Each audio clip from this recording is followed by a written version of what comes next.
Hey guys, welcome back. I've got a video here from Lost in the Pond. I don't know if you guys are familiar with this guy or not, but he is a Brit and he has lived over here in the US for I think over a decade.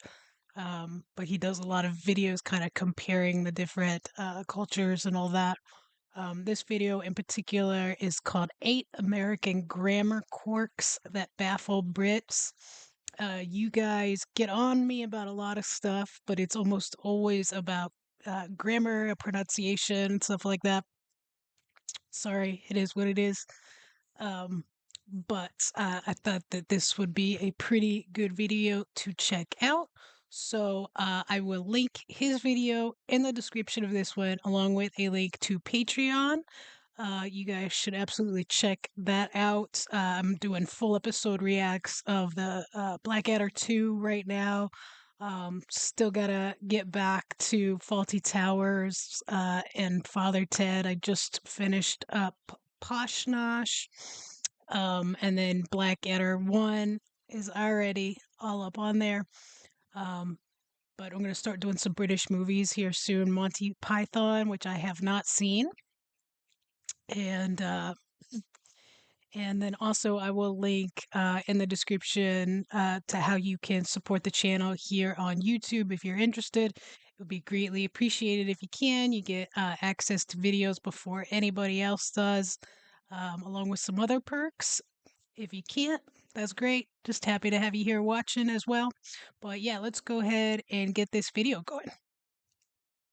Recently I was walking around my little neighbourhood here in the Chicago area and I picked up these Webster's reference books from a little library, which makes sense because on my channel I talk about American English a lot. This video is sponsored by SimpliSafe. After all, there's no safe like SimpliSafe. The first thing that I noticed about these books wasn't what was in them, but the condition that they were in. The thesaurus slightly creased along the spine, the dictionary well loved, spelling dictionary was blamed on a dog, and the book on grammar never used, which tells me one of two things. Either the previous owner knew everything there was to know about grammar, or B, they lost interest when they realised it wasn't about the guy from Frasier. And then it got me thinking, as a British person living in America, that there are a lot of American grammar quirks that confuse us British people. And if you like it when a British man talks about the English language and you haven't yet subscribed to this channel, do that now. In the meantime, here are 8 American grammar quirks that baffle British people. Since moving to the US, I've noticed occasions when Americans will use a different past tense to what I would have done in Britain. It's only on specific words, but the words that are coming to mind right now are the past tense of dive and drag. So for me, in the UK, the past tenses of those words would simply be dived, as in the footballer Neymar dived and made a general prat of himself. Dragged, as in Lawrence's last video, dragged on a bit, said nobody ever. Don't get me wrong, in America, dragged in this sense is commonly used. However, on my travels around Appalachia and even in the Midwest, I've also heard this. I drug my dog back to the house, which, as you can... So if you guys watch the channel, you know, I am originally from West Virginia, although I've lived in North Carolina for like 20 years now. But yeah, I've heard it both ways. I've heard drug, I've heard dragged. We do not say dived. It would be dove, just FYI. I went to like a private Christian school in West Virginia, and um,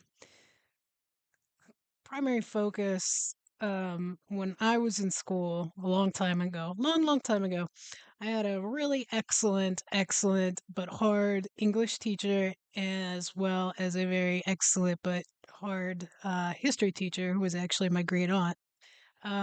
But that was really the big focus. Is I am not good at math. I could do basic math, and that's about it. I am not great at science, although I do find it very interesting. I can write a heck of a paper and I can knock it out fast, and it's gonna be well done. There was a lot of focus in English and history when I was in high school on writing papers to prepare you for college. So Grammar in that sense, I can do it. I'm better at writing than probably speaking it. But that's kind of with everything. Um, but I will say I was at one of probably the better schools in that area. So in talking to some people in that area, um, they had a completely different education than I did. So Can imagine probably make me think about calling the ASPCA. That, according to the internet, is a non-standard use of the past tense, whereas dove, as in Lawrence dove into Lake Michigan, is apparently perfectly acceptable, and some Americans do say that. So let me know in the comments, do you say dove or dived? In fact, feel free to comment on all of the things in this list, including this. Both Britain and America have a strange relationship with prepositions. A preposition is one of those small but mighty words that shows the relationship between two things in a sentence, usually in terms of space, time, or direction. It tells you where something is, when something happens, or how one thing relates to another. Think of it as the word that glues a noun or pronoun to the rest of the sentence, like on the table, after dinner, or with enthusiasm. Sometimes in a given sentence, one country might utilize fewer prepositions than the other, and at other times they'll use more. Take, for example, get that Englishman off my screen. No, they're not talking about me, they're talking about Grand Moff Tarkin. It would not be unusual for Americans to insert the word of in there, as in, get that Englishman off of my screen. I don't think that in all my years of living in Britain, I ever heard a British person put these two words together in this way. And thinking about this, I don't think it's necessarily incorrect grammar, I just think it's redundant. A bit like when Americans say something like, hey Lawrence, where are the burglars at? As opposed to, where are the burglars? And I know what you're thinking. Ooh, Lawrence, you don't have to worry about burglars. Oh, why's that? Because you have a home security system. Oh, that's right. I have SimpliSafe, the home security system that helps me protect me from break-ins, and Uncle Toby. With prepositions, as in, Lawrence, I'll see you Friday. It is slightly cavalier, but on the plus side, it's quicker to say. In Britain, people would more likely say, Lawrence, I'll see you on Friday, although we don't party much anymore. In certain contexts, Americans will use the past simple tense in cases where British people will usually use the present perfect tense. And if all of these linguistic terms are too much for you because you just haven't had enough coffee, let me explain it to you with some real life examples that never actually happened. Hey Tara, my wife, would you like some of this casserole that I made earlier? No, thank you, I already ate. Oh gosh, I hope she's not watching this. Point is, Americans will likely say, I already ate, and British people would say, I've already eaten. And I think both are fair game if you say them out. I already ate is true. I ate in the past. I have already eaten. When it crosses a line is when Americans like my wife's cousin Chad say things like, no thanks, I have already ate. Have you, Chad? Did you reading that off of a menu? And if you did, it might have been at a restaurant, which brings me on to this. Businesses in this country, just as in my country, will often tell you their business hours on the front of the building. But if you have to call for that information or physically hear it, they'll often say we're open Monday through Friday. And I sort of like that. I feel like it conveys the very same thing, but in fewer words, as from Monday to Friday, which is probably what we'd say in Britain. In fact, when I think about it, American food establishments have quite an interesting relationship with the word through, because a lot of fast food buildings have drive-thrus in which through is spelled like this. I've just realised that's spelling and not grammar, but it could be one of the reasons why the previous owner got in a rage with this book. Sometimes Americans will turn... that is right. And I think every American, well, I won't say most Americans know that through as a THRU is not an actual word. It's more of like a slang. And that's the only time that it is ever spelled that way is when you are talking about a drive-through. Otherwise, it's always spelled THROUGH. adjectives into adverbs. And I know I can already hear what you're saying, so shut up. British people do it too. As in, ooh, Lawrence is proper good at what he does, as opposed to properly good at what he does. The American version of that is to take the phrase really good and make it more casual and quicker to say. This guy's YouTube channel is real good, and it is now your job to share this video on social media. That's that. I guy's channel is real good. That is not right. That's not right. It'd be if you're gonna say it that way, you'd say really. It would annoy me if somebody said real good like that. Yeah. With that exact phrase. Similarly, if you ask an American, how are you doing today? They might say, I'm doing good, which makes them sound very charitable. But pedants might argue that it should be doing well or doing goodly. No, not that. And we're going to finish today with quite an appropriate entry. Because I've spent the entirety of this video looking at the differences between British and American grammar, I thought it might be nice to look at the word different itself and how we use grammar to support it. So for example, if I wanted to compare my YouTube channel to Mr. Beast's, I don't know his first name, I might say something like, my channel is different to his channel, or my channel is different from his channel. We've got choice. In the US, particularly in formal writing, Americans usually do prefer different from. However, there is an alternative here that you don't usually hear in Britain, and that would be Lawrence is different than Mr. Beast. And now that I've said that out loud, it sort of feels unnatural. To me, it feels more appropriate to use the word than when you're comparing quality. So Lawrence's channel is better than Mr. Beast's channel is an example. He's trying to feed homeless people, I'm trying to feed my ego. That said, there is a small exception where even Brits might reach for different than. This happens when what follows is a clause rather than just a noun. For example, it's perfectly natural to say, things turned out different than I expected, because saying different from I expected would only make sense after 6 tequilas. Anyway, that's it for this video. Here are 11 American English words that baffle British people. You'll watch that video next. And until the next video, goodbye.